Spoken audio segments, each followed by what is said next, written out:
Hi everyone. My name is Shalem. I used to debate for college and the WSDC team, and nowadays I just judge every now and then, mostly at WSDC or some other international tournaments. But I'm here today to talk about the motion. This house as a neutral moral agent prefers a world where intelligent extraterrestrial life exists. And we're going to try and dissect this motion, but I do want to say at the outset that this is in my opinion, quite a broad, open-ended motion. It can be interpreted in a variety of ways. And the way I'm going to do this is I'm going to kind of go through what I would say are the most natural, fair ways of going about propping and upping this motion and setting it up. But more importantly, what are the questions you want to be asking and what you need to be ready for in prep time? Because I think this debate, the direction this debate goes in, is highly dependent on what the other side might perceive this motion to be about, and all are quite equally valid in an open-ended motion like this one. So let's get into it. So the first question I want to ask is, what is the kind of setup that proposition needs to come out with to make this debate debatable? Because I think it's quite easy for debates like this to get sucked into an easy trap of extraterrestrial life exists. What kind of life does this mean? What are their incentives? What do they want? Does that mean they're going to invade? Should we care about that at all? Um, and so I think these questions kind of take away the spirit of the debate, because when you get a motion like this, you want to be asking the question, what is it that the motions committee wants us to be looking at or wants us to be debating? And is it really the case that they want us to be debating whether or not they're going to be invaded by aliens, for example? Now, I'm not saying this is not a part of the debate. This could be a part of the debate, and we'll get into it later. But for now, let's try and set this up as a proposition. I think there's a quite high burden on proposition in this debate to set this up in a way that makes it clean, clear, fair. And then if opposition wants to challenge some of this setup, they can, and that becomes part of the debate. So what do I mean by this? I mean, what is a neutral moral agent? First of all, let's get that out of the way. I think in this case, the word neutral is just making it explicit that you don't have a particular bias towards any particular agenda, even personal agendas. And usually this is something that's implicit in debate motions, that you don't favor a particular religion or political ideology. But in this case, you can extend it a little bit, and you can even argue that this means that I, as a person, don't even have an agenda for myself. I don't prioritize my own life necessarily. I don't prioritize my generation necessarily. We'll get into this a little bit later. But I think you can extend it in this way. Um, Although, again, this might be a little bit open to interpretation. I would read it like this, to say complete neutrality, unless we prove logically that something should be cared about more than something else, we're going to assume that everything holds the same value. The more important question in this motion is intelligent, because we need to define what intelligence means. And I think the fair way to define it is something that can kind of acquire and apply knowledge. If they can communicate with humans, they can reason like humans. Maybe we don't necessarily have a similar language, but that's a bridge that can be crossed, so on and so forth. But at the same time, do they have a conception of human rights, for example, is a question that probably you need to think about during setup, during prep time, because most of the practical benefits of this motion, if you want to talk about practical benefits, will depend on the characterization from the beginning. So if they do have a conception of human rights, then that makes them less likely to want to maybe take over land, so on and so forth, maybe more likely to want to collaborate. So if they don't have a conception of human rights, then vice versa. So it's not a question that you should ignore, but at the same time, it's not a question that has an easy answer, because then you have to get into likelihood analysis of explaining why exactly extraterrestrial life probably evolved in the same way as humans, or did not evolve in the same way as humans. And I think the opposition has an advantage here of saying that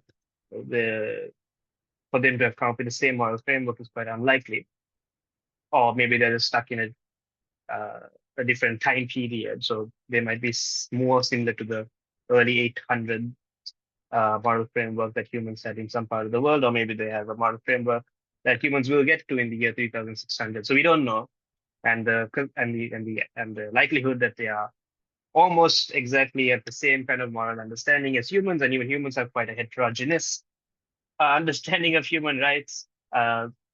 This is quite unlikely, in my opinion.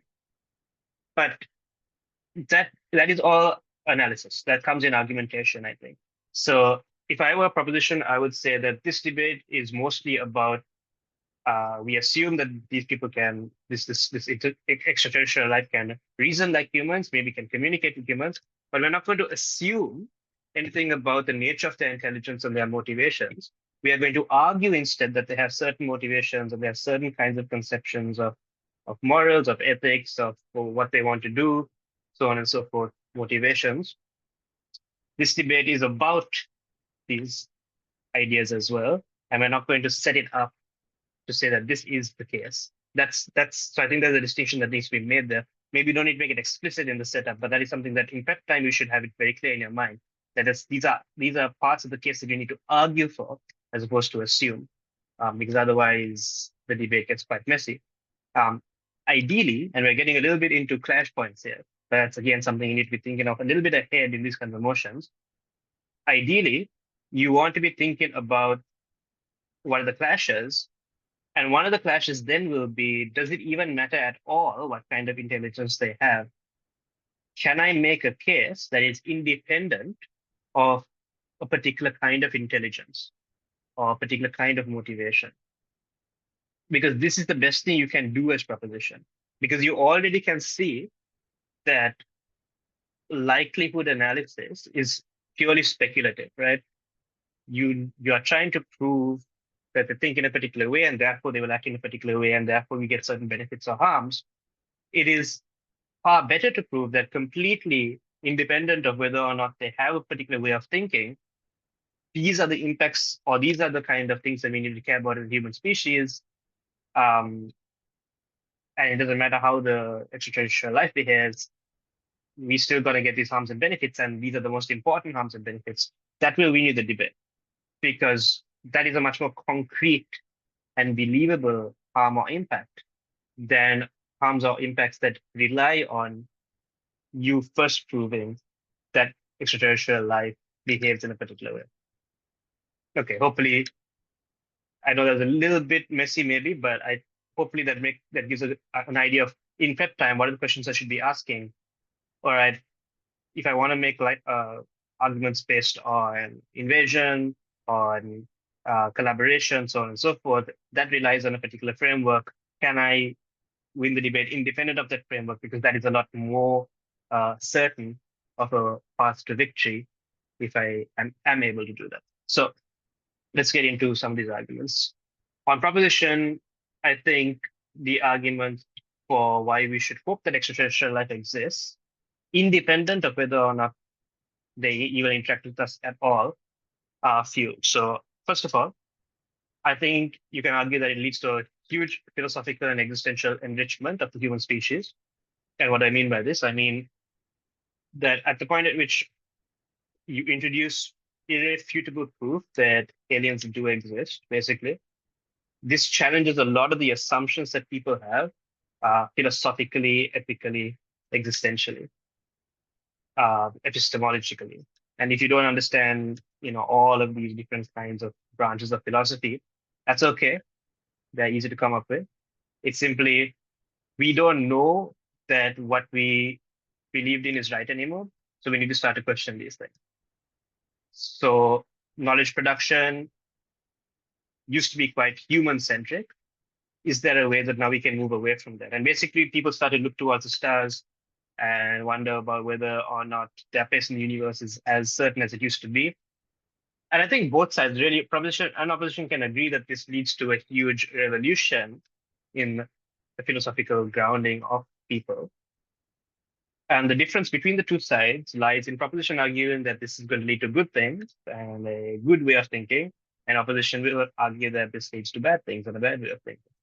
And I think proposition can make a solid argument to say that at the point at which we recognize that there are the other species apart from humans that we would otherwise treat with as much dignity, this means that we will probably also develop in our understanding of rights, of ethics, of treating perhaps other races equally, perhaps treating animals, um, giving them, an increasing degree of rights. Now, all this presupposes, of course, that, for example, giving animals more rights is a good thing.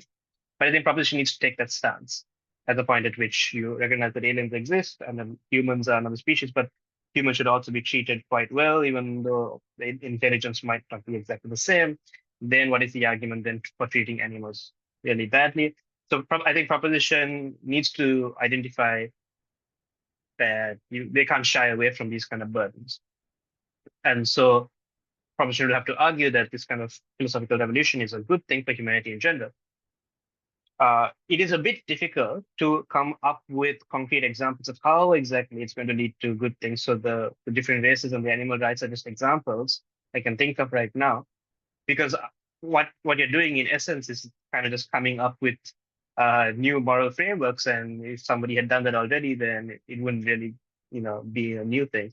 So maybe it's a little bit of an abstract argument, but I think it can be run. It leads to basically moral and ethical growth is the argument. And the likelihood analysis for this, the mechanisms that you can test for this, is several fold. It questions humans' places in the universe. It questions what has historically been considered as a fairly standard way of thinking of, which was mostly inspired by jurisprudence or religious texts of there's a special place for humans in the universe, so on and so forth. This kind of breaks all of this. And so therefore we are forced to rethink all of our frameworks.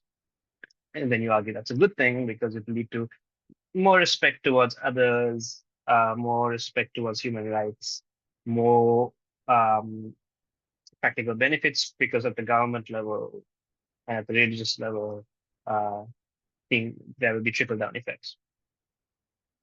Secondly, I think an argument that's a little bit more grounded in reality would be an argument that states that there will be an advancement of knowledge and in particular technology. And the reason for this, I think, can be several fold. There's a lot of mechanisms. It's kind of just asking the question, why is it considered one of humanity's greatest achievements that some people landed on the moon one day? And the reason for that is because it is quite inspiring. Either it is inspiring because of like the motivation can be somewhat one of excitement, or it can be one of fear.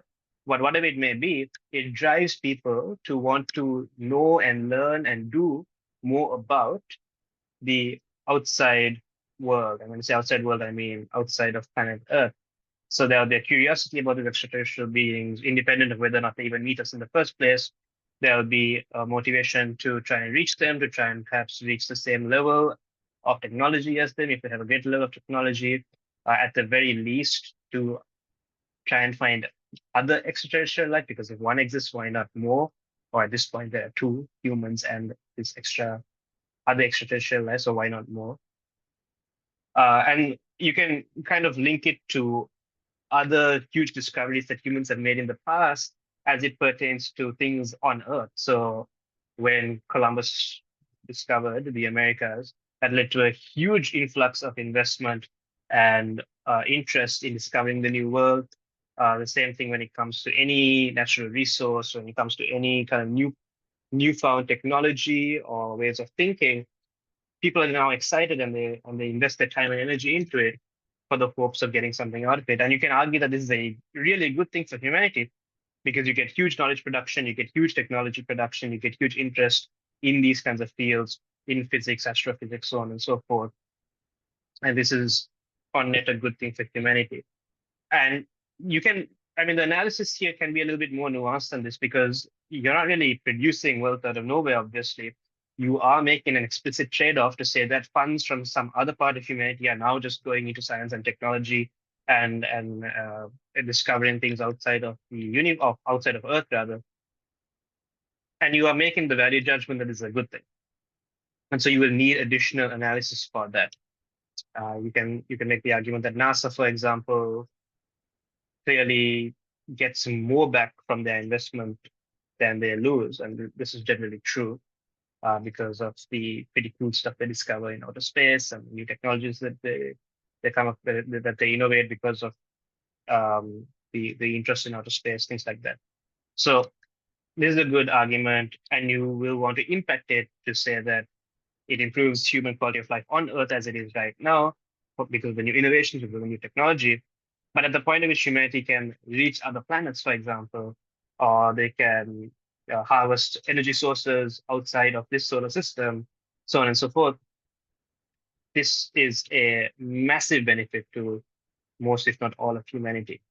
Um, and hopefully, debaters at this point will understand how to use that to win the debate to talk about how it benefits the most vulnerable citizens, um, so on and so forth.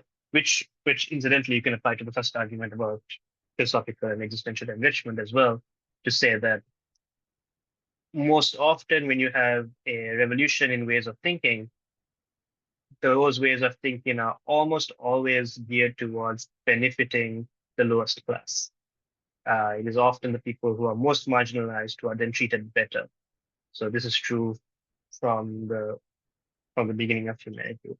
Uh, the revolution in the way of thinking about skin color, about physical features means that people eventually are freed from being slaves, for example. Same thing about social status, revolution in the way about thinking about the value of the human being not being tied to their birthright means that this gives us a foundation to think about basic human rights and minimum standard of living and government welfare, so on and so forth. So there are a lot of ways that both these arguments you can try and win the debate with these arguments by saying that they most probably will benefit the most vulnerable stakeholders, and these are the people we should care about the most. There's also, I think, an interesting argument on prop to say that given that it's a neutral moral actor, and so we don't necessarily care about this generation, we can acknowledge that there's going to be some conflict. We can even admit that there's going to be some conflict upon meeting these extraterrestrial beings. But that's fine because eventually the fighting will die down. And the mechanism for this argument is that trade and collaboration is always more beneficial than not. And this is the reason that whenever new civilizations have crossed paths with each other, there's always been conflict. So all of human history is just wars. But eventually they stop being wars because they recognize that allowing economies to flourish independent of each other so that they can develop, each of the economies can develop a comparative advantage, means that they can then trade with each other and increase overall production and increase the quality of life as human beings, means that war is generally not a great thing if you can think of collaboration as a possible thing. And if you don't care about yourself, then you would hope that extraterrestrial life exists, because even if then there is some war, you can make the argument that eventually both sides will realize what is mutually beneficial and settle into some kind of trade network. And this is obviously something that's really good for both sides, especially given that you're utilizing resources from outer space. So that's an interesting argument that kind of admits to some of the what some of the opposition might say, which is that there will be some conflict eventually, and says, "Oh, that's still fine because we are neutral moral agent. We are looking at the infinite term, and therefore overall it's going to be better for us." I think this is enough for proposition for now. So let's move to opposition. So again, let's divide it into two. Let's look at first independent of what kind of intelligence we're talking about. What is implied by just simply the existence of intelligent extraterrestrial life. So first of all, I think there's a pretty strong argument to be made that there's going to be conflict and there's going to be infighting and things like that, completely unrelated to whether or not we are invaded. And that is because human beings historically don't react to news of potential danger, not just actual danger, but even potential danger very well. They react preemptively, often wrongly. They feel threatened by forces that they do not fully understand and that are quite unseen. They always look for scapegoats. They most likely are going to blame minorities and people that they already have a prejudice against in order to save their own skin, in order to hold the resources for fear of what might happen to them in the future. Importantly, all this argumentation is completely independent of what the aliens actually do. You can just argue that there's going to be a lot of bad stuff happening because that is how humans behave. And that is shown through most of human history and through the logical analysis which I just presented to you. And the impact of all of this is that the most vulnerable, most marginalized people are hurt the most. Even if the aliens only want what's best for the human species, even the best case of proposition, still a lot of people suffer, and the kind of people you really don't want to suffer. You don't want suffering. So I think this is a fairly intuitive argument. It can be built upon more, it can be impacted more, it can be weighed more. So I'm not going to spend too much time on it. But the second argument I can think of is not necessarily a flip of the philosophical enrichment argument or proposition, but simply to say that there's going to be a kind of cultural and psychological disruption of the way humans think about themselves. And this is something we've already conceded on prop. And this is going to be a bad thing because it removes their solace, it removes their belief system. And this is something that very many people around the world can uniquely rely on for their own well-being when nothing else can give them a form of relief. So your poorest actors in the poorest of countries, usually the only thing that they have going for them is the fact that they believe in some religion. For example, they believe that they are special humans, that they have a special place in the universe. And now you're taking even that away from them. Making them question these kinds of things is really not good for not just their mental health, but in general for their purpose in life and their meaning in life. And so again, you're hurting the most vulnerable actors. You can scale this argument. You can talk about poor cultures that are built upon this idea that humans are exceptional and how you're removing that meaning of existence and their reaction is likely to be quite negative. You can talk about the psychological effects that can have on particularly vulnerable individuals. And so when you're impacting all this stuff, I think it's fairly intuitive again. And again, both of these arguments are kind of independent of whether or not the aliens invade. But of course, opposition has it in their interest to argue that the aliens are going to invade and that they're going to be quite hostile about it, and then that's not going to end very well. And honestly, if I was opposition, I know that this is going to end up as a messy debate if I employ this strategy, but I'll probably do it anyway, just because the odds are in my favor. So again, you have to think a little bit strategically here. I've already flagged at the beginning that it's very unlikely that extraterrestrial beings have the almost exact or at least approximate moral framework that humans have for a variety of reasons that I've already said. And if they do not have that, and opposition can prove that they most likely do not have that, then they're unlikely to want to collaborate with humans. They're more likely rather to want to dominate, to want to take reasons for themselves. And there are mechanisms and arguments you need to make to be able to make this claim. Mostly, but I think they're quite easy, which is to say that if they are intelligent in the way that we understand intelligence now, at the bare minimum, they want self-interest. Also, if they have a different moral framework from us, they probably will not recognize us as equivalently valuable and worthy intelligent beings. I mean, even humans don't see each other as kind of intelligent. Intelligence does not mean worth even among different humans. The wars around the world can prove that. So they're probably going to kill us and try and take away our stuff if they have the technology to do so, even if they don't have the technology to do so. And even if they don't kill us, I mean, it's still within their interest to make us slaves or whatever. And again, this makes the debate a little bit better because this relies on likelihood analysis, but I think the likelihood analysis is in opposition's favor. So I would, on opposition, argue that there's going to be conflict as a consequence of these incentives and motivations that the aliens are most likely to have. But of course, you need the mechanisms to show why they're most likely to have these particular kinds of motivations. And the impacting for this, I think, is quite clear. I mean, world domination, so on and so forth. Humans, even if they don't go extinct, at least their quality of life is drastically reduced, so on and so forth. So maybe this wasn't as clean as simply saying this is the setup, these are the arguments, this is the analysis for the arguments, and therefore these are the clashes, and this is how you're going to try and win the clashes.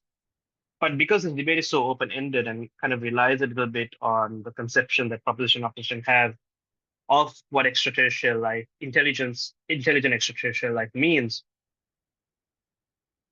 what I want to emphasize is that in prep time, you need to be able to identify that these are the possible ways the debate's going to go. Do you want to make this debate one about likelihood analysis, about invasions and things like that, which I think you can do and you're interested to do as opposition. But then on proposition side, it is more strategic to try and frame that out of the debate and say this debate is about the philosophical, moral implications of the existence of extraterrestrial life, and also the impacts of what will happen purely from the implications that this life exists, and not necessarily what kind of intelligence this is. And then proposition will run these two arguments or two kinds of arguments and try and weigh it out in their favor on prop to say that let's ignore the speculative argumentation about invasions and things like that, and let's talk purely about the kind of philosophical revolution that we're going to have, the advancement of knowledge and technology that we're going to have, the eventual future collaboration we probably are going to have, even in your best case, and then win on that basis. Whereas opposition will try and say, even if they don't invade, this is really bad for humans and the most vulnerable humans because of the way that humans behave, because of the cultural and psychological disruption that you're going to create to the system. But we do need to consider the possibility that they're going to invade for this variety of reasons. And they can frame it in a way to say that it is more likely than not that we are going to be hurt by these aliens. And in that case, we clearly win the debate because we get taken over, there's world domination, whatever it might be. And these arguments might seem a little bit silly, but there are more realistic and nuanced ways to argue them, to say that there's simply more harms than good at the point at which extraterrestrial life exists. So I think this is the basic way that I would think about proposition and opposition. The important thing is just to be prepared for different kinds of debates that might occur with this kind of motion, and hedge your bets and strategically analyze where you can win and where you need to frame out parts of the debate and emphasize parts of the debate. And that's about it. So hopefully this helps, and best of luck for your future.